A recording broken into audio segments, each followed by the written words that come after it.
आओ जनाब माशाल्लाह दोस्तों की फरमाइश से माशाल्लाह बिल्कुल तोता फेस माशाल्लाह दो बकरे लियादे ने ते पहले नंबर वाला माशाल्लाह पठोरा चेक करो वीरा एनू आंदे तोता फेस चंगी झालर कन्ना के लापर भी चेक कर सकते हैं चंगे लंबे कन और झालर चेक करो माशाल्लाह डब्बा लड्डी माशाल्लाह पठोरा ने और बिल्कुल बरीक पशम दे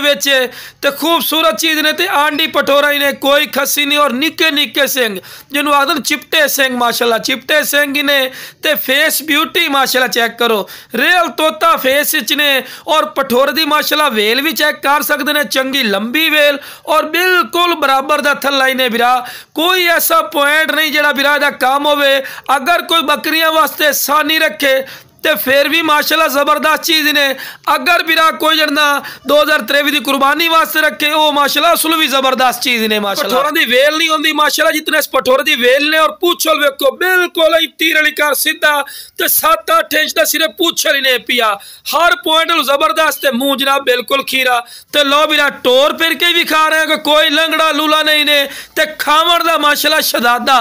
उम्र वीरा दी 8 तो 9 महीने की उम्र ही ने पई खूबसूरत चीज़ ने तो शौक रखो तो जो शौक रखो टैडियां दोगरी चीज़ लवण का फायदा नहीं होता ते लो बिरा हुसन ते खूबसूरती दी माशाल्लाह इंतहा ने बिल्कुल वाइट अख ने अख वे पहले जिवें नगीना होंदा ने बिल्कुल तोता फेस चंगी झालर ने कन्ना दे लापर भी चेक कर सकते हैं चंगे लंबे कान ते जनाब खीरा पठोरा ही ने कोई दुंदा चौगा नहीं डब्बा लड्डी ने और बिल्कुल बरीक पशम दे विच